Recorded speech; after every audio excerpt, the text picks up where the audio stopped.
बिस्मिल्लाहिर्रहमानिर्रहीम। अस्सलाम वालेकुम नाज़रीन, प्रोग्राम सच्ची बात इसके न्याजी के साथ में खुश आमदीद। नाज़रीन, इस प्रोग्राम में सियासी तज्जियों तबसरों के हमारे साथ मौजूद होते हैं सीनियर सहाफ़ी तज्जियाकार सरदार खान न्याई साहब।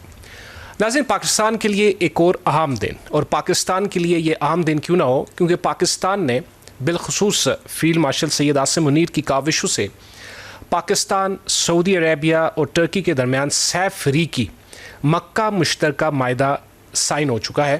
इस मायदे के तहत इज्तिमाई सलामती का ज़ाविया मद्देनज़र रखते हुए ये फ़ैसला किया गया है कि किसी भी किस्म की तकलीफ़ तीनों ममालिक की तकलीफ़ समझी जाएगी और ख़ुशी जो है वह तीनों ममालिक की खुशी तस्वुर की जाएगी। इसके बाद जो है वो तनकीद ज़रूर हुई कि ये मायदा क्यों किया गया, लेकिन इस पे जवाबात, इस पे वज़ाहतें हुकूमती ऑफिशल्स की तरफ से आती रहीं और बिलखसूस नायब वज़ीर-ए-आज़म और वज़ीर ख़ारजा पाकिस्तान इसहाक़ डार साहब की जो स्टेटमेंट्स हैं और बिलखसूस जो इन्होंने इसके पॉइंट्स शेयर किए हैं वज़ाहत में, वो जानना बड़ा ज़रूरी है कि ये मायदा ओपन है, कोई भी इस्लामी मुल्क जो है वो इसमें शामिल हो सकता है। लेकिन इसके मज़ीद क्या डिटेल्स हैं, क्या इसके एंगल्स हैं, इस पर बात करेंगे अपने मेहमानों से आगे चल के। और दूसरा इंपॉर्टेंट ये है कि जब से आज़ाद कश्मीर में इंतखाबात मरहलावार शुरू हुए हैं, पीपल्स पार्टी और नून लीग एक दूसरे के सामने आ गए हैं, इल्ज़ामात लगा रहे हैं और बात यहाँ तक आ गई है कि जैसे हुकूमत से पीपल्स पार्टी अब अलहदा हो जाएगी। लेकिन हकीकत क्या है, इस पर भी तफसील बात करेंगे। बढ़ते हैं अपने मेहमानों की जानिब। जी नाज़रीन, प्रोग्राम सच्ची बात एसके न्याजी के साथ में प्रोग्राम का बाकायदा आगाज़ करते हैं। हमारे साथ स्टूडियो मौजूद हैं सीनियर सहाफ़ी तज्जियाकार सरदार खान न्याई साहब। न्याई साहब, प्रोग्राम में वेलकम। हमें जूम लिंक पे ज्वाइन किया है lieutenant general retired Moin Haider साहब ने, जो कि वज़ीर दाखिला भी रहे हैं, साबिक़ गवर्नर भी रहे हैं और इंतहाई इंपॉर्टेंट पोजीशंस पे भी रहे हैं। इसी तरह हमें ज्वाइन किया है डॉक्टर शाइस्ता ने, जो कि पाकिस्तान मुस्लिम लीग नून से हैं और MNA हैं। बिस्मिल्लाहिर्रहमानिर्रहीम। इय्याक नअबुदु व इय्याक नस्तईन। जनरल साहब, अस्सलामु अलैकुम व रहमतुल्लाहि व बरकातहू। वालेकुम अस्सलाम व रहमतुल्लाहि व बरकातहू। शाइस्ता साहिबा, अस्सलामु अलैकुम। वालेकुम अस्सलाम जी। जनरल साहब, मैं अर्ज़ करूं क्योंकि मैंने आज स्पेशली तौर पे रिक्वेस्ट की है अपने स्टाफ को कि वो जनरल साहब को मेरी तरफ से रिक्वेस्ट करना कि वो आज प्रोग्राम में आए, क्योंकि मुल्क के ऐसे हालात, आप एडजुटेंट जनरल रहे, गवर्नर रहे, मकसूद कोई अहम पोस्ट है जो हर अहम पोस्ट पे रहे, वज़ीर दाखिला रहे, कोर कमांडर रहे, यस। तो मैंने एक किताब लिखी है जो मैं आपको भेजूंगा, 14 को इशू हो रही है मार्का हक पे, और मैंने ये पहले दिन से मैंने एक अर्ज़ की कि मौजूदा हालात जो हमारे इस तरह ओवरसी सिस्टम में जा रहे हैं, बाहर फॉरेन अफेयर्स के, हमें अल्लाह का बड़ा शुक्र है, करम है रब्बुल आलमीन का कि हमारे पे, और ये तहज्जुद गुज़ार हाफिज़ कुरान सैयद आसिम मुनीर फ़ील्ड मार्शल के कमालात हैं सारे, जो कि इस तरह के काम हो रहे हैं कि वो सऊदी अरब और तुर्की और पाकिस्तान का डिफेंस एग्रीमेंट हो गया, मक्का मुश्तरका मायदा, मक्का में, और जो है ये मामलात जो दिन ब दिन आ रहे हैं। पहले ईरान अमेरिका की बात देखें, किस तरह गुफ्तगू कराई, मार्का हक देखें, तो ये मामलात को आप कैसे देखते हैं? सिर्फ जो मुझे तकलीफ़ होती है जब मैं बोलता हूँ, तो मुझे सिर्फ तकलीफ़ होती है इंटरनल इशू जो है ना इकानमी के, उस पे मुझे बड़ी तकलीफ़ होती है कि इकानमी की तरफ तवज्जो हो, लेकिन अभी मेरा ख्याल है इकानमी पे भी तवज्जो हो जाएगी। तो आप कैसे देखते हैं इसको? जी हाँ, ये बहुत खुशाइंद मक्का अकॉर्ड जो है बहुत खुशाइंद है। तो पहले सऊदी अरब और पाकिस्तान के दरमियान ये पहले इम्पैक्ट हुआ था, और ये सऊदी अरब के साथ हमारी तारीख जो है काफ़ी पुरानी है डिफेंस के फील्ड में उनसे कोऑपरेशन करने की। एक ज़माने में पाकिस्तान का एक बहुत हैवी आर्मर्ड ब्रिगेड ग्रुप जो है वो वहाँ पर प्लेस था तबूक बॉर्डर पर। बेसिकली वो इजराइल के ख़िलाफ़ था। हमारे इंस्ट्रक्टर एयरफोर्स एकेडमी में उनकी काम करते थे, और फौजी इंस्टीट्यूशंस के अंदर भी ट्रेनिंग देते थे। तो एक पुरानी हिस्ट्री रही है, लेकिन ये माहदा मजबूत माहदा है, और इस लिहाज से कि इसमें कहते हैं एक मुल्क पर हमला दूसरे मुल्क के पर हमला तस्वर किया जाएगा, और तुर्की को इसमें शामिल किया गया है। अब पाकिस्तान के पास आपको पता है कि JF थंडर पाकिस्तान बना रहा है, और इसने जो परफॉर्मेंस दिखाया था मार्का हक में, उसके बाद से काफ़ी दुनिया की एयर फोर्सेज ने JF थंडर खरीदने के लिए ख्वाहिश जाहिर की, खरीद रहे हैं। और तुर्की जो है वो काफ़ी टेक्नोलॉजी के लिए एडवांस्ड है। उसने पाकिस्तान को भी 3 पिछले दिनों डिस्ट्रॉयर शिप्स दिए हैं बनाकर, और उनकी डिफेंस इंडस्ट्री काफ़ी एडवांस्ड है। सऊदी अरब के पास बहुत बेहतरीन इक्विपमेंट है, वो ज़्यादा बनाते तो नहीं है, लेकिन वो जो है उनकी इक्विपमेंट जो अमेरिका से लेटेस्ट इक्विपमेंट है वो खरीदते हैं, और हर साल ही उनके हथियार रिन्यू होते हैं। तो उनके पास जो हवाई जहाज़ हैं या बाकी इक्विपमेंट है, एंटी एयरक्राफ्ट के अरेंजमेंट हैं, वो बहुत अच्छी है। और सबसे बड़ी बात, सऊदी अरब के पास पैसा भी है, उसकी एक रिस्पेक्ट भी है मुस्लिम ममालिक में, क्योंकि हमारी खाना काबा और रसूलुल्लाह सल्लम जो है वहाँ आराम फरमा रहे हैं उसकी वजह से। तो ये 3 ममालिक साथ शामिल हुए हैं, और ये भी उम्मीद की जा रही है कि और ममालिक भी इसमें शामिल होते हैं। हाँ, वो तो इजाज़त दी है कि और ममालिक शामिल हो सकते हैं, ओपन है। यहाँ ईरान भी उस तरफ तवज्जो में है, पता नहीं होता है नहीं होता, तवज्जो में है। अब ईरान का लोग समझ रहे हैं कि ईरान ने कोई ऐसा कोई कहते हैं बयान दिया कि जिस तरह उसने इस मायदे को बहुत ज़्यादा कोई वो नहीं पजीराई की जी। लेकिन हमें एक बात नहीं भूलनी चाहिए कि अय्यूब खान के ज़माने में एक RCD पैक्ट तय पाया था between Pakistan, Iran and Turkey.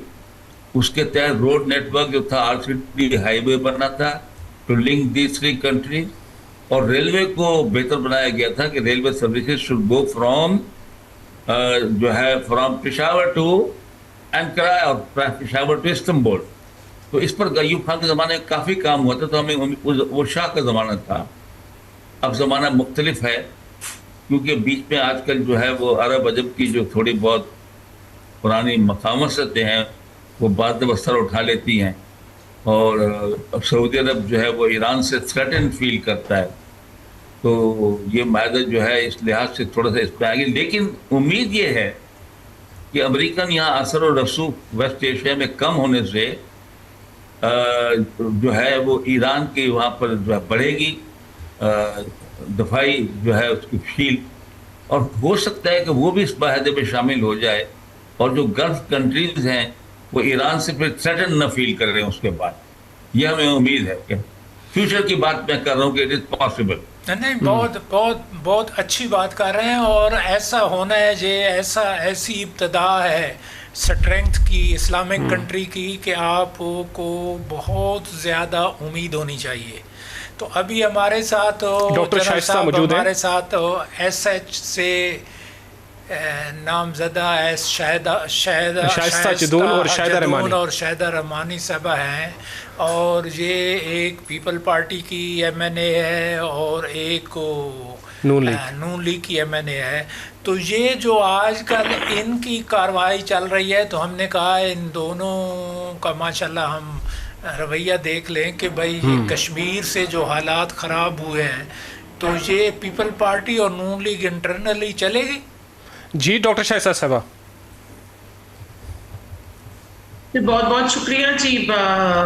Pakistan peoples party और नून लीग ऑब्वियसली फेडरल में कोalition में है, और ज़रूर ऐसी बातें आजकल सामने आ रही हैं, लेकिन देखें जी किसी चीज़ का हत्तल इम्कान फैसला तो तब होता है जब ऑब्वियसली हर पार्टी जो है अपना एक नजरिया देगी। पाकिस्तान मुस्लिम लीग नून की तरफ से कोई ऐसी बात सामने नहीं आई, लेकिन अगर कोई ऐसी ऑथेंटिक चीज़ जब सामने आएगी तो तभी हम इस पर कोई बात कर सकते हैं। बाकी इख्तलाफात होते रहते हैं, पहले भी इख्तलाफात हुए पीपल्स पार्टी के भी और पाकिस्तान मुस्लिम लीग नून के, लेकिन जो राहें जुदा करने की बात है इसका फैसला तो जाहिर बात है जी पार्टी लीडर्स करेंगे जब तो उसका अलियुल ऐलान हो जाएगा। लेकिन ऐसी कोई बात हमारी पार्टी की तरफ से भी सामने नहीं आ सकी जब तक हमारे लीडर्स जो हैं और ऐसी सामने कोई तो बात आ नहीं। गई है ना, जब आपने आज़ाद कश्मीर में आप जीत गए तो सामने आ गई। आजाद कश्मीर में तो हमारी जीत जी, देखिए एक जीत है ना, वो तो एक जमहूरियत का एक कदम था जो हमारी पार्टी का अल्हम्दुलिल्लाह उसमें फतह याब हुई है, तो वो तो एक कदम हमने आगे बढ़ाया, वो तो जमहूरियत की तरफ से एक कदम है। वो तो इसका तो इससे कोई रिलेटेड नहीं है कि हमारी जो फेडरल में हुकूमत है उसकी कोलेशन इस बात पर खत्म हो जाएगी कि जी कश्मीर में हुकूमत जो है पाकिस्तान मुस्लिम लीग नून को मिल जाए। तो हमारा तो ऐसा कोई तयशुदा मुआहदा पहले से नहीं था इस चीज पर, तो इसका तो इससे रिलेटेड नहीं होना चाहिए। लेकिन अगर फिर भी कुछ इख्तलाफात जरूर होते हैं, लेकिन मेरे ख्याल में कि इसको कबल अज़ वक्त कहना कि ये दोनों की राहें जुदा हो जाएंगी या कुछ, पहले भी ये टेबल टॉक्स के जरिए बहुत से मसाइल का हल निकलता रहा है, और ऑब्वियसली ये जमहूरियत का नहीं, हुस्न हम तो नहीं इख्तलाफात कहते कि जुदा होंगे, हमें तो पता है जुदा नहीं होंगे, सिर्फ बातें करेंगे स्पीकर्स पे फंक्शंस में। क्यों शाइस्ता साहिबा, शाहिदा साहिबा? शाहिदा रहमानी साहिबा जी। जी जी, खैरियत है आप, अल्लाह का शुक्र है, अल्लाह का शुक्र है। जी फरमाइए, क्या कह रहे हैं? आपकी आवाज़ बड़ी कट रही थी। मैं ये अर्ज कर रहा हूँ कि पीपल पार्टी का बिलावल साहब की तकरीरें बंदा सुनता है तो बंदा कहता है कि सोच आती है और एक ख्याल आती है कि गेम उल्टी हो चुकी है, ये पाकिस्तान में भी अलहदा हो जाएंगे सेंट्रली तौर पे। और लेकिन वो आपका क्या ख्याल है, कोई अलहदगी का इम्कान नज़र आता है फेडरल गवर्नमेंट से कि नहीं?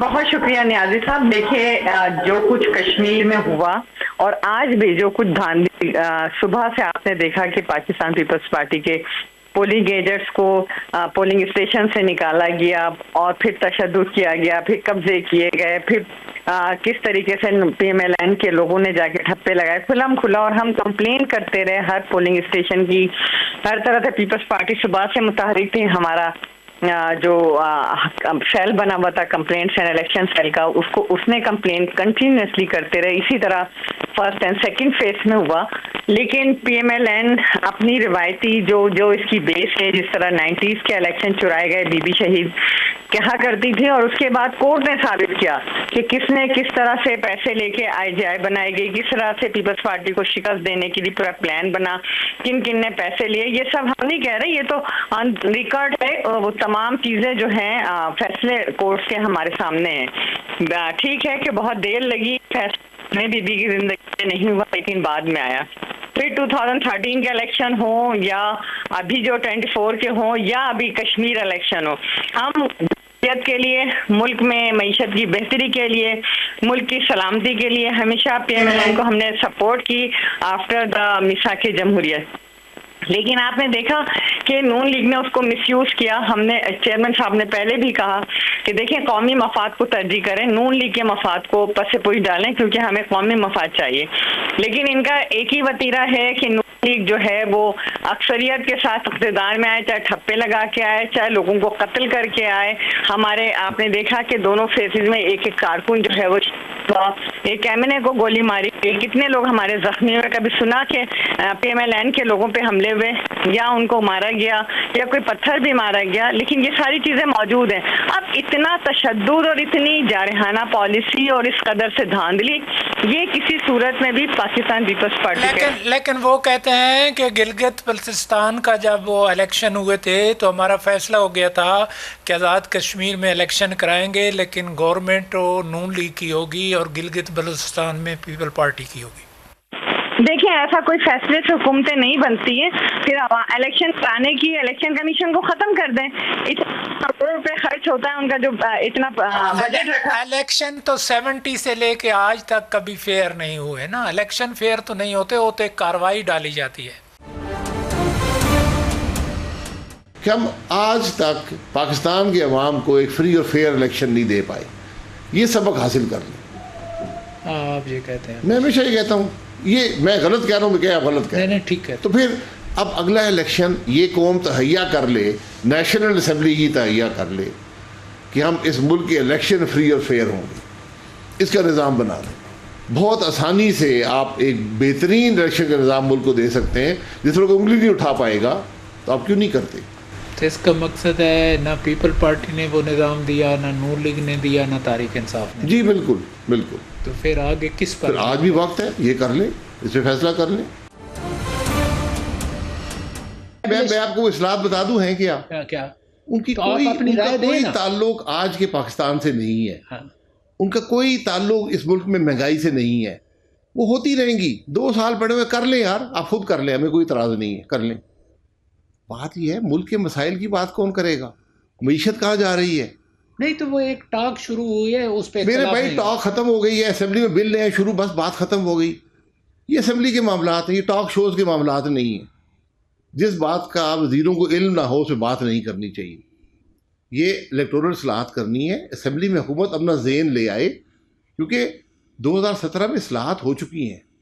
2017 में 15 में तमाम जमातें बैठी थीं, 2 साल कार्रवाई होती रही, 100 से ज़ायद मीटिंग्स हुई, जॉइंट एतमाद के साथ इलेक्टोरल इस्लाहात हुई, और फिर 2018 का इलेक्शन हुआ, चोरी हो गया।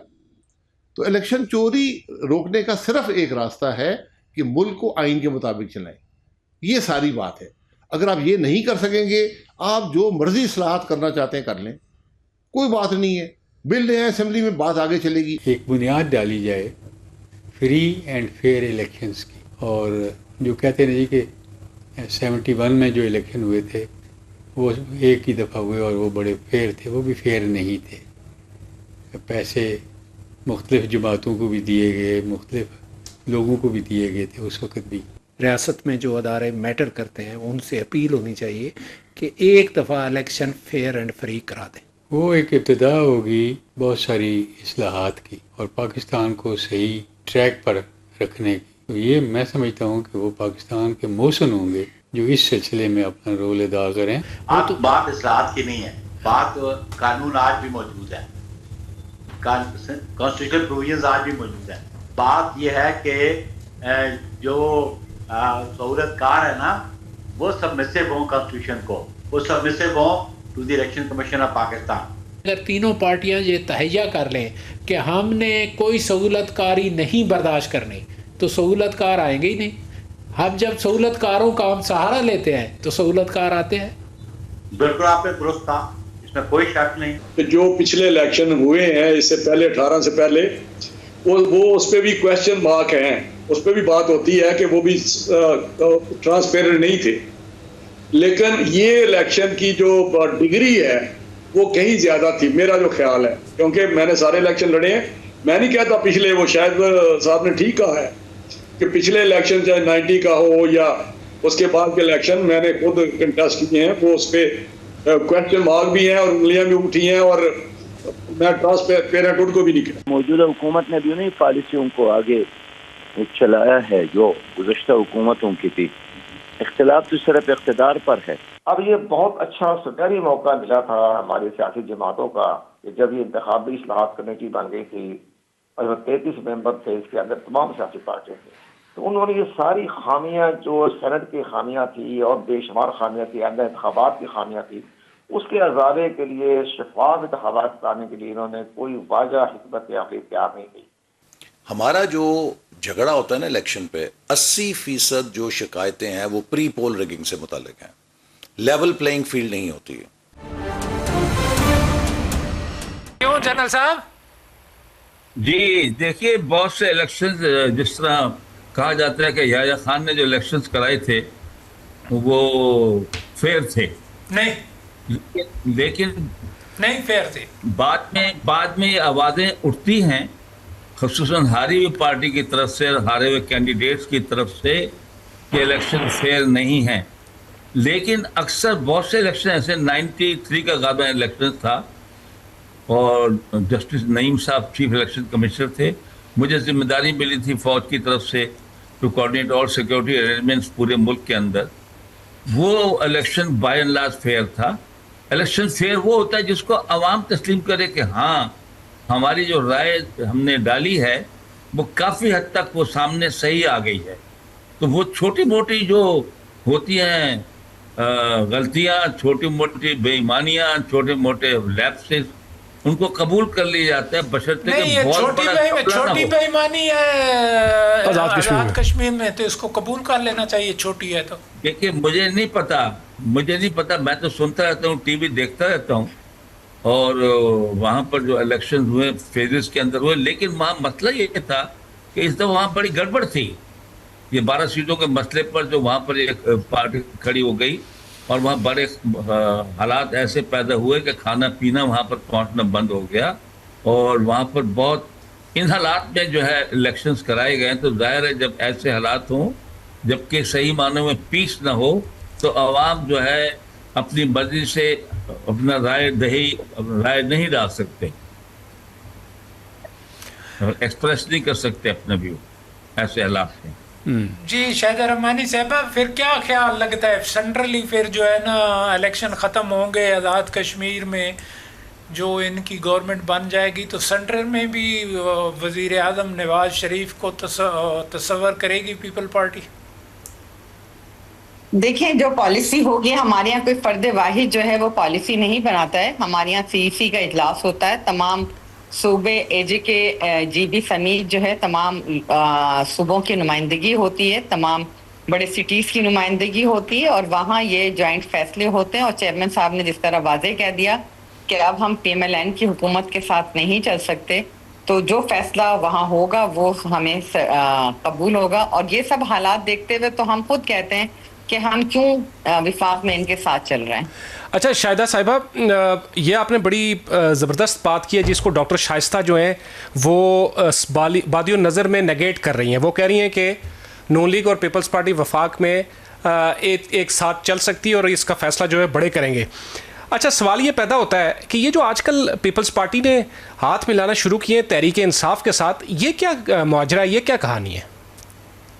देखिए, सबसे बड़ी बात तो ये कि तमाम पॉलिटिकल जमातें जो पाकिस्तान की हैं, और पाकिस्तान में मैं समझती हूँ कि हर पॉलिटिकल जमात जो सियासी जमात है उससे किसी के साथ मुज़ाकरात के दरवाजे नहीं बंद होते। जब 2024 में इंतखाबात हुए उस वक्त भी पाकिस्तान पीपल्स पार्टी ने PTI को दावत दी हुकूमत बनाने की, लेकिन PTI ने चूँकि हमेशा गैर जमहूरी रवैया अपनाया और वो उन्होंने उस वक्त भी बैक हो गए, जिसकी वजह से हमें PMLN को सपोर्ट करनी पड़ी। और ये अलग बात है कि हमने कैबिनेट का पार्ट नहीं बने और हमने कहा कि ठीक है, अगर PMLN इतनी काबिल और अहलियत रखने वाले MNAs पर और मिनिस्टर्स पर है तो वो इस मुल्क को बहरानों से निकालें। हमने फ्री हैंड दिया और हमने कभी कोई रिस्ट्रिक्शन नहीं लगाई, हमने किसी किस्म की काबीना में कैबिनेट के फैसलों में कोई मुदाखलत नहीं की। लेकिन अब जबकि आप देख रहे हैं कि इंतखाबात का अमल हम समझते हैं कि शफाफ होना चाहिए और बिल्कुल फ्री एंड फेयर इलेक्शन होने चाहिए, आवाम की मर्जी और आवाम जिनको वोट दें उसे एक्सेप्ट करना चाहिए, बजाय इसके कि हम अपनी मर्जी के नताइज लेने के लिए पोलिंग स्टेशंस पे कब्जे करें और दोपहर 12 बजे ही हम अनाउंस कर दें हुकूमती वुज़रा कि जी हम इलेक्शन जीत चुके हैं। तो फिर इलेक्शन कराने की जरूरत नहीं है। इलेक्शन कमीशन इसका जवाब लेते हैं डॉक्टर शाइस्ता से। डॉक्टर शाइस्ता, बकौल अपना शाहिदा रहमानी साहिबा का कि नून लीग यानी कि कब्जे आप लोगों ने दिन दिहाड़े कब्जे करवाए पोलिंग स्टेशन पे।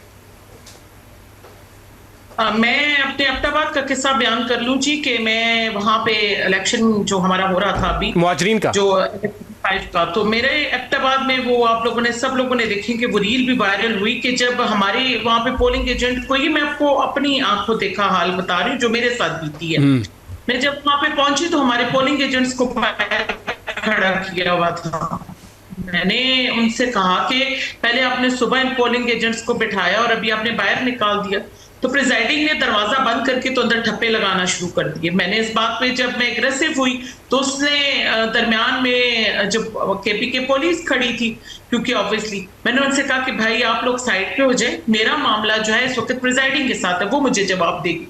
उधर से 2 बंदे और वो आपको पता है प्रॉपर फिर आखिर में माफी मांगी गई। 2 लड़के आए जी, वो उनकी तरफ से थे, PPP वालों की तरफ से। उन्होंने मेरे साथ इतनी वाहियात किस्म की बदतमीजी करने की कोशिश की जिस पे फौरन एक्शन लिया गया और उसी वक्त जो इलेक्शन जो हमारे आरओ थे वो फौरन मौके पे पहुंचे और उसके साथ साथ पुलिस भी थी जी। उन्होंने बिल्कुल कहा कि ये दोनों जो थे बहुत ज्यादा बदतमीजी कर रहे थे इनके साथ। तो देखिए जी बहुत से हालात ऐसे होते, उन्होंने बेंचेस इधर उधर किए, मतलब में एक औरत खड़ी हुई थी सामने, कोई लिहाज नहीं था, कुछ नहीं। सर जमहूरियत के अमल में जब इस तरह की बातें आती हैं ना तो सबको ही दुख होता होगा ना अपनी अपनी जगह। तो मैंने आपको अपनी आप बीती सुनाई है जो मेरे साथ एबटाबाद में कंप्रिहेंसिव का जो पोलिंग स्टेशन था उसमें हुई, और वहां की पूरी वीडियोस भी जी बिल्कुल वायरल हुई। और फिर आखिर में उन्होंने आके माफी मांगी, जो कैंडिडेट था उसके साथ जो थे सारे इनके कुछ एमपीएस भी थे, उन्होंने कहा कि डॉक्टर साहबा हम माफी मांगते हैं आपसे, और उस बंदे को भी लाया गया।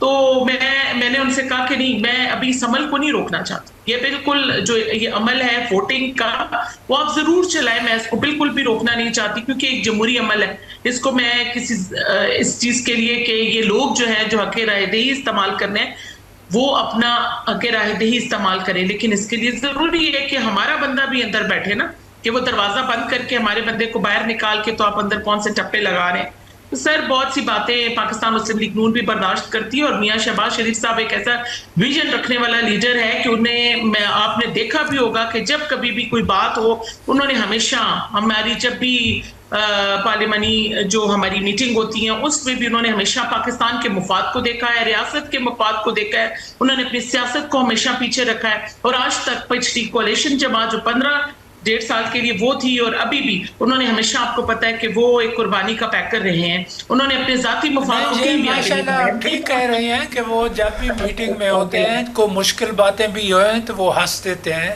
और हंस के बात करते हैं कि उन्होंने हमेशा पाकिस्तान के मुफाद के बारे में सोचा जी। पाकिस्तान आज जो सफारती ताल्लुकात जो उसके देख लें, बाकी हर पार्टी को अपनी रेशो के हिसाब से जो कुछ उन्होंने, सिर्फ अगर मिनिस्ट्रियल सीट्स पे नहीं बैठे तो अल्हम्दुलिल्लाह प्रेसिडेंट उनके हैं, गवर्नर्स 2 सूबों में उन्हीं के बैठे हुए हैं, तो हर चीज जो है वो बराबर की साथ साथ चल रही है। डिप्टी स्पीकर उनके बैठे हुए हैं, तो मिनिस्ट्रियल सीट्स पे अगर वो नहीं बैठे सिर्फ उनका सिर्फ रोल नहीं होता, इसमें प्रेसिडेंट साहब का भी उतना ही रोल होता है। जब कोई लेजिस्लेशन पॉलिसी आती हैं ऑब्वियसली उसमें सदर का हर चीज में वो शामिल होता है। बजट में आप देख लें कि वो हमारे साथ तभी शामिल होते हैं ना जब वो काबिल कबूल होता है ये बात कोalition जमातों डॉक्टर साहब तरमीम में भी वोट्स देते हैं तो वो फिर सारे जमहूरी अमल में साथ शामिल होते हैं। ठीक, अच्छा मैं ये आपसे इस सवाल के बाद जो है मैं जनरल साहब से जाऊंगा। एक शॉर्ट सा क्वेश्चन आपसे ये है कि निज़ाम तब्दील होने की बातें हो रही हैं, एक तरफ आज़ाद कश्मीर में जैसे कि शाहिदा रहमानी साहिबा ने कहा कि बिलावल भी स्टेटमेंट दे चुके हैं, हमने भी देखा है उन्होंने उल्टी गिनती की बात शुरू की है आप ही की गवर्नमेंट के हवाले से फेडरल में,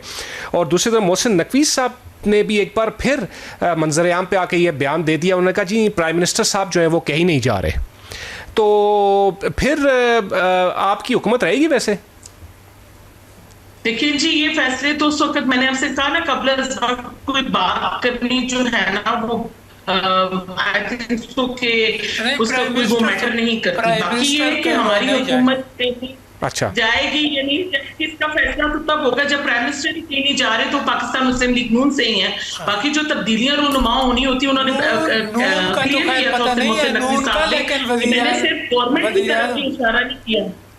वज़ीर आज़म नहीं जाएगा, नहीं तो नून का पता नहीं है, नून का तो पता नहीं, नून है नहीं तो उन्होंने उस वक्त क्लियर किया कि जी मैंने सिर्फ ये नहीं कहा गवर्नमेंट इस चीज में इन्वॉल्व है, बाकी इदारों में भी वो कह रहे थे कि ऐसी अकाउंटेबिलिटी होनी चाहिए। उन्होंने इदारों की तरफ भी ब्यूरोक्रेसी पे भी उतना ही उंगली उठाई है, उसमें सिर्फ गवर्नमेंट की उन्होंने बिल्कुल क्लियर किया, जो उन्होंने बयान दिया उसमें उन्होंने बिल्कुल क्लियर किया था।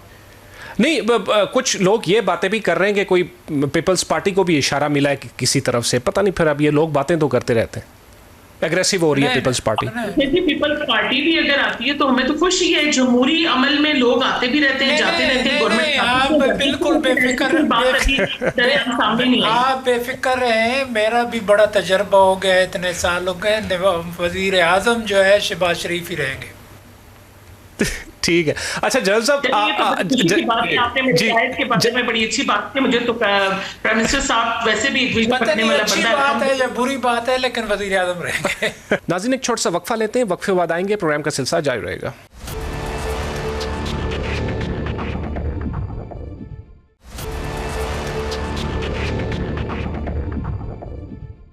वेलकम बैक नाजरीन। जज़ब आपका मैं इस पे तज्जिया लेना चाहता हूँ, चूँकि आप एक्सपर्टीज़ आप रखते हैं, इंटरनल भी आपने बहुत आम पोजीशंस पे आप रहे हैं। ये नया निज़ाम या नए सूबों का बनना या फिर हुकूमत का चले जाना, कुछ नए लोगों का आ जाना, मतलब इस तरह की बातें जब होती हैं तो ज़ाहिर है हमारा सवाल तो बनता है, हमारा तो सवाल बना हम करेंगे। तो आपका क्या ख्याल है कि इस वक्त क्या चल रहा है बैक एंड पे? देखिए, पहले तो यह है कि पाकिस्तान में काफ़ी निज़ाम जो हैं वो ट्राई आउट हो चुके हैं।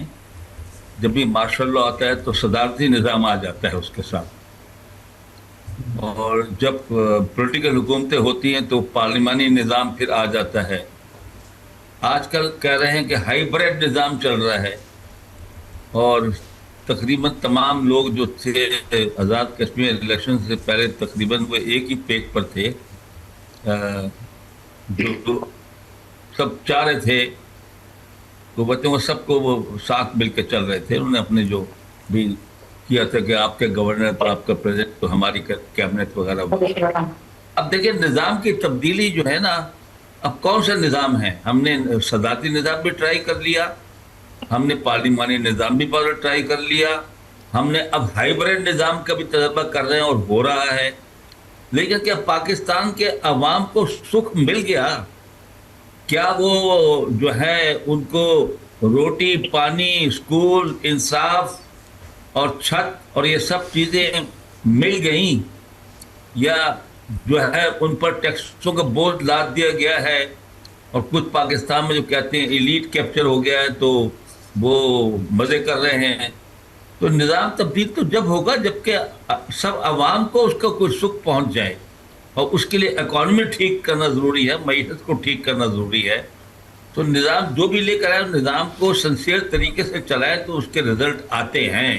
जनरल साहब, मेरी अर्ज़ ये है कि मैं तो हमेशा यही अर्ज़ करता हूँ कि इंटरनली तौर पे गुर्बत बेअंतहा बढ़ गई है, और करप्शन हद से ज़्यादा आगे हो गई है, और वो एक्सपोर्ट ख़त्म हो गई है, कारोबार बिल्कुल बंद है, बेरोज़गारी इतनी है जिसकी इंतहा नहीं है।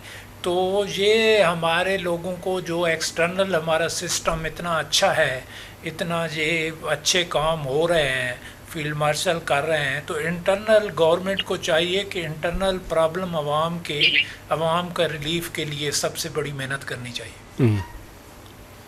सही बात है।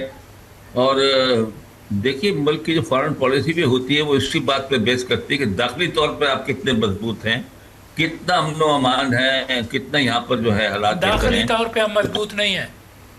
दाखिली तौर पर आपके सामने हैं हमारे बलूचिस्तान के में जो हालात हैं, या KPK में जो हालात हैं, या अभी आज़ाद कश्मीर में जो हालात पैदा हो गए।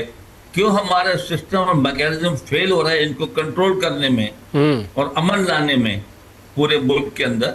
हमको सोचना चाहिए। और जिस तरह हमने फॉरेन अफेयर्स के फील्ड में कामयाबी हासिल की हैं, ईरान और अमेरिका और जो इसराइल की लड़ाई थी उसमें हमारा जो रोल रहा है उसको तमाम दुनिया ने अप्रिशिएट किया है, और यह हमारा तो इसलिए हमको चाहिए लेकिन वो सारा फील्ड मार्शल वो ज़्यादातर कारनामा आपको फील्ड मार्शल का ही नज़र आना चाहिए कि वो उनकी मेहनत से हुआ है। और इंटरनल सिस्टम में मेरी रिक्वेस्ट भी है, इल्तजा भी है, और आप लोगों की होनी चाहिए कि इंटरनल सिस्टम को ही एक्सटर्नल इतनी जब अच्छाई कर ली है और हद से ज़्यादा आगे बढ़ गए हैं तो इंटरनल भी फील्ड मार्शल को थोड़ी बहुत तवज्जो देनी चाहिए। सही बात, सही बात। शाहिदा रहमानी साहबा सुन पा रही हैं? जी जी बिल्कुल। शाहिदा रहमानी साहबा, एक आज बड़ी ताज्जुब की बात है। वो इसलिए ताज्जुब की बात है कि एक तरफ जो है वो पंजाब की जो इंफॉर्मेशन मिनिस्टर हैं उन्होंने प्रेस कॉन्फ्रेंस की है और सिंध पे इल्ज़ामात लगाए कि जी सिंध में काम नहीं हो रहा, वहाँ पे तरक्की देखनी चाहिए वगैरह वगैरह। लेकिन दूसरी तरफ आप ही की जुमात की 3 इम्पॉर्टेंट शख्सियात ख़वातीन ने बैठ के एक प्रेस कॉन्फ्रेंस की है और उन्होंने पूरी एक डिटेल पंजाब की हवाले से उन्होंने शेयर कर दी। अच्छा, ये क्यों ज़रूरत महसूस हुई है? उनको टेलीफोन करके बहुत ज्यादा सिंध के ऊपर हमेशा क्रिटिसाइज होता है, हमेशा तनकीद होती है। आप देखते हैं, मैं हमेशा आपके एक प्रोग्राम में ये बात कहती हूँ कि देखिए अगर सिंध इतना बुरा है, कराची इतना बुरा है, अनसेफ है, फिर तो लोगों को यहाँ रहना नहीं चाहिए, यहाँ से चले जाना चाहिए। लेकिन आप देखते हैं कि पूरे पाकिस्तान का जो बोझ है वो कराची उठाता है। आपका KPK से लेकर पंजाब, AJK, GB, बलूचिस्तान, तमाम लोग अपने हसूल रोजगार के लिए आते हैं और ये सिंध हुकूमत ही है जो उन्हें फैसिलिटेट भी करती है। और इसके साथ ही आप देखें कि पाकिस्तान भर में इलाज की वो सहूलियात नहीं है जो सिंध प्रोवाइड करता है, और हमें फख्र है कि हम खिदमत करते हैं और पूरे पाकिस्तान के लोग इलाज के लिए आते हैं, तालीम के लिए आते हैं। लेकिन हमेशा ये कहा जाता है और ये परसेप्शन दिया जाता है कि जी कराची बिल्कुल तबाह और बर्बाद है। कराची का जो परसेप्शन है वो बिल्कुल नेगेटिव दिया जाता है। और आप देखिए लाहौर में क्या हो रहा है, क्या सेफ है। आप आज ही एक रिपोर्ट आई है जिसका तस्करा किया गया ह्यूमन राइट्स की कि पाकिस्तान में 1700 प्लस बच्चों के साथ जो अब्यूज हुआ उसके अंदर 90% जो है वो पंजाब से ताल्लुक है। अगर इस तरह हम हाईलाइट करें तो बहुत सी चीजें, अभी लास्ट 2 डे बिफोर देखा कि बच्चियों के साथ जिन्हें गिरफ्तार किया गया उनका पुलिस स्टेशन में रेप भी होता है, उन्हें मर्डर कर दिया जाता है। फिर आप ये देखें कि तकरीबन 1200-1300 लोगों को जो है इनकाउंटर किया गया। क्या पुलिस इसलिए होती है, क्या मुल्क में कानून नहीं है? अगर या तो आप कादरिया खत्म कर दें, फिर आप उठाएं और सबको मारना शुरू कर दें। CCTV जो बनाई गई थी वो इस मकसद के लिए नहीं बनाई गई थी, इस मकसद के लिए थी कि ठीक है कोई जुर्म करता है और उनको गिरफ्तार किया जाए, उसके बाद कानून के मुताबिक सजा दी जाए। लेकिन जो कुछ वहाँ हो रहा है, बारिशें हों तो पूरा आप देखें कि फेडरल का भी बजट लाहौर में लग रहा है, पूरे पंजाब का भी बजट लाहौर में लग रहा है, फिर नताइज वो नहीं है। और फिर एक बयानिया बनाया जाता है कि जिस सिंध हुकूमत फेल है, सिर्फ पंजाब में काम हो रहा है। पंजाब में क्या हो रहा है? क्या खवातीन महफूज है? यहाँ कराची में देखें खवातीन रात दिन काम कर रही हैं। कौन से ऐसे मसले हो रहे हैं, लेकिन उसको ज्यादा से ज्यादा हाईलाइट किया जाता है। और फिर जो कुछ हुआ आज इलेक्शन के अंदर, आपने देखा कि जो आज इलेक्शन का थर्ड और आखिरी मरहला था उसके अंदर भी आपने देखा कि जो कुछ हुआ, सुबह से हमारे जो इलेक्शन सेल है वो कंप्लेन भी कर रहा है, सब कुछ हो रहा है। फिर 12 बजे वफाकी गुजरा उठते हैं, एक प्रेस कॉन्फ्रेंस करते हैं और कहते हैं कि जी हम जीत चुके हैं। तो ये सारी चीजें हैं जिनका जवाब देना ठीक है। तो ये बात अच्छी है कि सूबे बन जाएं तो ये इतना प्रॉब्लम ही ना हो, लड़ाई झगड़ा ही ना हो। देखिए मैं समझती हूँ कि सूबे बनाने का तरीक़ाकार आइन में होगा है। किसी शख्स की ख्वाहिश के मुताबिक सूबे नहीं बन सकते कि कोई शख्स उठे और कहते हैं कि जी सूबे बनाएंगे, पाकिस्तान है, कोई लेबॉर्ट्री नहीं कि आप कभी कहें कि 1 यूनिट बनेगा, कभी कहें सदारती निज़ाम होगा, कभी कहें जिस तरह मोइन हैदर साहब ने फरमाया। वो तो देख रहे हैं, सारी जिंदगी हो गई ये सारी चीजें देखते हुए। इस वक्त जरूरत इस अम्र की है कि आइन की बालादस्ती हो, आइन की हुक्मरानी हो, आइन पर इम्प्लीमेंट हो, आइन और कानून पर इम्प्लीमेंट हो, लोगों को रोजगार मिले, महंगाई खत्म हो, मुल्क में अमन हो। सबसे बड़ी चीज है अमन। जब अमन होता है तो आपके पास रोजगार भी होता है, आपको रोजगार के मौके भी मिलते हैं। और यहाँ पे आप देख लें, KPK देख लें, बलूचिस्तान देख लें, मुल्क के अंदर जो इंसर्जेंसी है वो कंट्रोल नहीं हो पा रही है, महंगाई कंट्रोल नहीं हो पा रही है, बेरोजगारी बढ़ती जा रही है। आपके मुल्क से सेमी प्राइवेट इदारे जो है वो बंद होते चले जा रहे हैं, प्राइवेट इदारे बंद होते जा रहे हैं। आपकी कोई ऐसी पॉलिसी नहीं है कि आपने कोई ज़राअत के हवाले से देखें कि अभी अगस्त का महीना है और आपने इम्पोर्ट करनी शुरू कर दी। बस बदकिस्मती वो मुल्क है जो, और वो ज़राअत के लिए ये हाल है। आप देखें आप कोई इंडस्ट्रियल यूनिट लगाने को तैयार नहीं है। फिर आपकी पॉलिसीज क्या है? मईशत आपकी इंपोर्ट जो है और सिर्फ इंपोर्ट पे चल रही है, एक्सपोर्ट आपके पास है नहीं, तो क्या मईशत का हाल होगा? जी ठीक। अच्छा डॉक्टर शाहिद साहब, मैं आपकी तरफ आता हूँ। जनरल साहब ने कहीं निकलना है, उनसे एक ज़रा शॉर्ट सा क्वेश्चन आंसर ले लें, फिर आपकी तरफ आता हूँ इसी शाहिदा रहमानी साहिबा के हवाले से। जनरल साहब मैं आपसे ये पूछना चाह रहा हूँ कि दोबारा उसी स्टार्ट पे आते हैं, पॉइंट पे आते हैं जिस पे नई साहब ने आपसे बुनियादी क्वेश्चन भी किए, बात भी की कि मक्का मुश्तरका दिफाई माहिदा जो है इस वक्त ये कहा जा रहा है कि ये एक इज्तिमाई सलामती का मुआहदा है तीनों ममालिक के दरमियान, और इससे ये चीज़ भी सामने आ रही है कि अगर किसी एक मुल्क पे हमला होता है तो ज़ाहिर है वो तीनों पे हमला तस्वुर किया जाएगा और हिफाजत तीनों की सांझी है एक जैसी। अब इस मुआहदे का मिडल ईस्ट और रीजन में आप क्या फ़ायदा देख रहे हैं? देखिए ये जो 6 हमारी गल्फ की स्टेट्स हैं जहाँ पर अमेरिकनों ने अपने अड्डे बनाए हुए थे बहुत मजबूत, और ये ख्याल था कि अमेरिका की छतरी जो है सिक्योरिटी की वो इन 6 रियासतों को हासिल है, जो कि तेल में या उस लिहाज से बहुत अमीर रियासतें हैं, जब दुनिया के तमाम लोग आके वहाँ पर इन्वेस्टमेंट कर रहे हैं, तो ख्याल ये था कि अमेरिकन छतरी के नीचे ये सेफ है।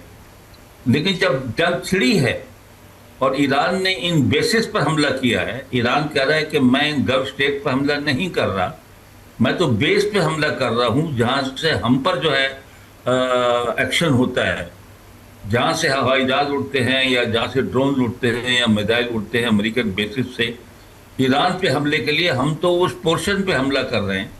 और बेस की बात समझ लें आप कि जो भी कोई मुल्क किसी मुल्क में बेस लेता है तो वो एक किस्म का अपना झंडा वहाँ अमेरिकन लहरा देते हैं, और वहाँ के जो रहने वाले हैं, चाहे कतरी हों चाहे दूसरे हों, वो उनको भी आने की बेस पे इजाज़त नहीं होती। पाकिस्तान ने भी ये गलती की थी कि वॉर ऑन टेरर में हमने 2 बेसेज अमेरिकनों को दी थी, जैकबाद की और दूसरी वहाँ पर हमारे अफसर एयरफोर्स के नहीं जा सकते थे, वहाँ अमेरिका का झंडा लहराता था, तो इसलिए उस पर हमला हो जाता था। लेकिन अब वो गल्फ स्टेट्स कह रही हैं कि ये जो अमेरिकन छतरी थी ये तो हमारे खास काम नहीं आई, हमारे मुल्क पे हमला हो गया। तो अब वो समझ रहे हैं कि हमको सोचना चाहिए कि ईरान के साथ हम ना झगड़ा बढ़ाएं, और यहाँ हालात ऐसे हो गए हैं कि अमेरिका कमज़ोर पड़ेगा और ईरान जो है मेरे ख्याल में काफ़ी हद तक वील करेगा। और उम्मीद है अगर ईरान शामिल इस पैक्ट में हो जाता है तो बहुत अच्छा होगा। ठीक है, इस पैक्ट, ये पैक्ट किसी के खिलाफ नहीं है, एग्जैक्टली एग्रेसिव नहीं है, किसी पे हमला करने के लिए नहीं है, ये खाली डिफेंस करने के लिए है अपने अपने ममालिक को। ठीक है, ठीक है साहब, आपका बहुत बहुत शुक्रिया। अच्छा डॉक्टर शाइस्ता, आपकी तरफ अब आता हूँ। ये मैंने जो जिक्र किया कि 3 इम्पॉर्टेंट पर्सनालिटीज़ ने, ख़वातीन पर्सनालिटीज़ ने सिंध की जो है, उन्होंने एक प्रेस कॉन्फ्रेंस की और उन्होंने कहा कि जाली मैंडेट वाले, ये मुस्लिम लीग नून को उन्होंने कहा जाली मैंडेट वाले। और वैसे भी अब जब से ये आज़ाद कश्मीर का कॉन्फ्लिक्ट स्टार्ट हुआ इन दोनों के दरमियान, तो अब ये फॉर्म 47 कहना शुरू हो गए हैं, लेकिन ख़ुद भी एलाई हैं आपकी हुकूमत के, तो स्टेटस तो ये भी इंजॉय करते हैं। अब हम क्या समझें इस बात को? जी, फॉर्म 47 वाले जो भी फिर जीत के आया था उन सभी को फिर इस कैटेगरी में डाल दें। अगर वो हमें फॉर्म 47 कहते हैं तो वो फिर अपने बारे में भी कुछ नजरिया रखते होंगे। बाकी गवर्नेंस की जहाँ तक बात है जी, जैसे कि आपने सूबों की बात की, मेरा ताल्लुक खैबर पख्तूनख्वा से है और मेरा क्योंकि इलाका जो है वो हज़ारा डिवीजन, और हम लोगों ने हमेशा सूबा हज़ारा का नारा भी लगाया था, क्योंकि हम चाहते थे कि बैड गवर्नेंस खैबर पख्तूनख्वा की सबको पता है वो सामने आ चुकी है, और 14 साल वो जो एक, मैं कहती हूँ कि हम लोग एक बस गुलामी की जंजीरों में जैसे जकड़े पड़े हैं। तो जो ऐसे जो फैसले कुछ सूबों की डिमांड्स थी पहले, वो आइन के मुताबिक वो फैसले उनको कर लेने से कोई फर्क नहीं पड़ता, अगर हम आइन को मद्देनजर रखते हुए देखें कि गुड गवर्नेंस के लिए क्या फैसले किए जाएं। तो दूसरी बात ये है कि जहाँ तक ये बात की जाती है कि ये जहली हुकूमत है, तो जो जहली हुकूमत पे उंगली उठाते हैं वो खुद उस हुकूमत का हिस्सा भी है, हमारे साथ ही आए हैं वो। तो हम एक दूसरे पर उंगली उठाने के बजाय अगर ये सोचे कि हमारा खुद जिस वक्त आप उन ट्रेयरी बेंचेस पे बैठे हुए तो एक दूसरे पे उंगली उठाने का कोई हमें फायदा नहीं है। बाकी पंजाब में मैडम मरियम नवाज साहिबा के जो काम है वो किसी से ढके छुपे नहीं है। अल्हम्दुलिल्लाह पंजाब में और विमेन एम्पावरमेंट पे जो काम हुआ है, जो मैं कहती हूँ कि जो बच्चों के लिए उन्होंने जो स्कॉलरशिप्स के ऐलान किए वो सबके सामने है। धी रानी का जो प्रोजेक्ट है उसको आप देखें कि बच्चियों को अपना घर बसाने के लिए कितना अच्छा एक जो है ना रास्ता मिला। फिर उसके बाद अपना घर, अपनी छत का अभी जो उन्होंने ऐलान किया, फिर इलेक्ट्रिक बाइक्स। माशाल्लाह उन्होंने हर कहीं बड़ी मदद करती हैं। ये देखो ना, इलेक्शन हुए हैं तो पता नहीं कितनी गाड़ियां कश्मीर को दी हैं कि लोग वोट देने जाएं तो गाड़ियों पे चढ़ के जाएं। बसेस अगर उन्होंने दी है ना, तो वो उस वक्त ही वहाँ पे जलसा करने गई थी, तो उन्होंने वहाँ के अवाम को रिलीफ दिया। रिलीफ देता है तो इस बात पे तो हमें खुशी होनी चाहिए। देखिए ना जाके कश्मीर, बिल्कुल नहीं, वो पीपल्स पार्टी वाले कहते हैं, पीपल्स पार्टी कहती है प्री पोल रिगिंग की आपने। प्री पोल रिगिंग इसमें नहीं आती है जी। वहाँ का जो जलसा था आपको देख ले, मरियम नवाज ने उस वक्त ऐलान किया हुआ था जिस वक्त तो जलसे में आई थी। जलसे में जिस तरह आवाम ने उनको वहां पे मौजूद थे, जिस तरह उनका खैर मकदम हुआ, वो कश्मीर की बेटी है और वो कश्मीर गई है और उसका ताल्लुक कश्मीर से है, और उन्होंने अगर वहां पे कुछ किसी को अवाम को रिलीफ दी है तो बिल्कुल उन्होंने अवाम की रिलीफ के लिए, मैं तो चाहती हूँ खैबर पख्तूनख्वा में भी वो बसेस भेजें हला करके कि हमें भी कोई रिलीफ मिल जाए, हमारा बच्चा भी 20 रुपए किराया दे के सुकून से जो है ना अपनी यूनिवर्सिटी को जा सके। जरा जाके हालात देखे ना, जो हमारे हालात चल रहे हैं, प्राइवेटाइजेशन की तरफ यूनिवर्सिटीज जा रही है, बच्चे को अगले स्कूल्स में। लेकिन मोहसिन नकवी साहब ने कहा ये लैपटॉप देने से मसाइल का हल नहीं निकलता। लैपटॉप्स तो नहीं, उसमें तो आपको स्कॉलरशिप होने और तलबा के स्कॉलरशिप्स भी दिए जा रहे हैं सर, सिर्फ लैपटॉप्स तो नहीं दिए जा रहे। लैपटॉप्स तो जिस वक्त पहला इनिशिएटिव था वो तो बच्चों से भी मुस्तफीद होते रहे, लेकिन यहाँ पे अब उनको देख लें, उनको जो स्कॉलरशिप्स दिए जाते हैं, जो बाकी फेडरल में यूथ का प्रोग्राम जो वज़ीर आज़म साहब ने शुरू किया है उसके थ्रू जो जदीद एग्रीकल्चर स्टडीज के लिए चाइना भेजा गया, IT प्रोग्राम्स के लिए बच्चों को साथ में इंटर्नशिप्स के साथ साथ उनको उसके साथ जो है जो इंसेंटिव दिए गए, वो चीजें भी आप देखें कि कोई सिर्फ लैपटॉप्स ही तो नहीं थे उसके अंदर जो। अच्छा ठीक है, अच्छा शाहिदा रमानी साहिबा, आप जरा मुझे कोई जल्दी से वो चीजें चले हमारे साथ शेयर करिए, गिनवा लीजिए जो इतनी बातें इन्होंने की हैं, पंजाब में इतनी तरक्की हो रही है, आपके सिंध में भी कुछ हो रहा हो। देखिए, सबसे पहली बात तो जो आपने बसों की तरफ निशानदेही की जिसकी नियाजी साहब ने भी की, आप ये देखें कि आपकी 2.5-3 साल से पंजाब में हुकूमत थी, अगर आपको मदद करनी थी तो आप उस वक्त बसें भेज देते। ये तो आपने इलेक्शन रूल्स की कवानीन की वो धज्जियां बखेरी जिसकी तारीख में कोई मिसाल नहीं मिलती, कि आपके पूरे वुज़रा की टीम समेत आपने वहां तमाम तर सरकारी वसाइल को वहां यूटिलाइज किया। ना सिर्फ ये, बल्कि इलेक्शन से एक दिन पहले बसेस जा रही हैं जो कि इंतहाई मज़ाक़ खेज़ है, और दुनिया में कहीं इलेक्शन के दौरान ये नहीं होता जो इन्होंने रिकॉर्ड कायम किया, और जिसी को हम कहते हैं कि प्री पोल रिगिंग के इलेक्शन से पहले इन्होंने शुरू कर दी थी और फिर इलेक्शन वाले दिन इन्होंने सारे रिकॉर्ड तोड़े। अब ये बात करती है पंजाब की, अगर पंजाब इतना ही अच्छा होता तो वो झाड़ू लेके सुथरा पंजाब नहीं कर रही होती, वो बल्दियाती सिस्टम को फाल करती। ये होता है प्रोविंशियल असेंबलीज का, प्रोविंशियल चीफ मिनिस्टर का काम कि वो अपने पंजाब के अंदर लोकल गवर्नमेंट सिस्टम को इंट्रोड्यूस कराते। आज देखें पूरे मुल्क के अंदर लोकल गवर्नमेंट सिस्टम काम कर रहा है, लेकिन पंजाब के अंदर नहीं है। CM साहिबा जो है वो सुथरा पंजाब लेके झाड़ू उठा के सफाई कर रही होती, ये उनको जेब नहीं देता, उनको ये देता है कि आज वो पंजाब जिसके अंदर वो धीर रानी करें। क्या आप जहेज कल्चर को प्रमोट कर रहे हैं? आप ये बताएं कि आपके बच्चियां मर रही हैं, सुसाइड कर रही हैं, जेलों के अंदर मर रही हैं, रोजाना रेप की कहानी आ रही होती है, आपने उसके लिए क्या किया? पंजाब में आसानी के साथ क्या खवातीन जा सकती हैं जिस तरीके से वहां का माहौल कर दिया है? और फिर मजे की बात यह कि आपके मुल्क में कोई बाहर से आए तो आप उसे जो है CCTV जो है वो आपकी जो है उसको टारगेट करती है और मार देती है। आपने फुली अख्तियार दिया हुआ, ये है आपकी तरक्की, ये है पंजाब। तो ऐसे पंजाब से तो हम तौबा करते हैं कि जहाँ पे लोगों की जान माल इज्जत आपको महफूज नहीं है। डॉक्टर साहब, अब प्रोग्राम का वक्त भी खत्म हो गया यकीनी तौर के ऊपर, अब तो आपके पास भी मेरे ख्याल में जवाब है। मैं जी आपको जवाब देती हूँ ना, कराची में तो पानी भी खरीद कर लाया जाता है। K4 का आपका जो प्रोजेक्ट है वो आधे रास्ते में पड़ा है।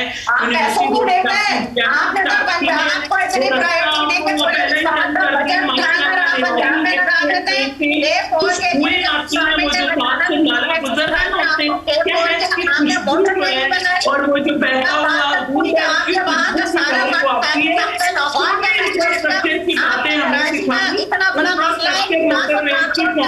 हमारी पार्टी ने दिया है, वो सारी दुनिया को पता है। सिंध में जो काम है, चले वन बाई वन करें। पानी की बूंद को तरफ से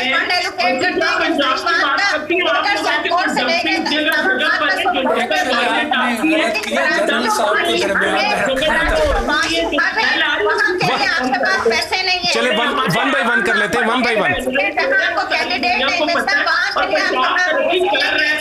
बन रहा है तो उसको एंजॉय करें, इसके ऊपर नुक्ताचीनी करने की तो नहीं बनती। हम बना रहे हैं, हम बनाएंगे, आपके पास सिंध के लिए पैसे नहीं होते, आपके पास सिंध में कैंडिडेट नहीं मिलता, आपका ये हाल है, इसलिए आप वहाँ पे फंड नहीं एलोकेट करते हैं। आप कराची जो के माशी हब है, आप उसको फंड नहीं देते हैं। K4 के प्रोजेक्ट के लिए आपने वोटर के लिए फंड नहीं रखा, आपको आप पाकिस्तान का सोचिए, आप पाकिस्तान के विफाक को इस टाइम PMLN पाकिस्तान के विफाक का सबसे बड़ा खतरा है।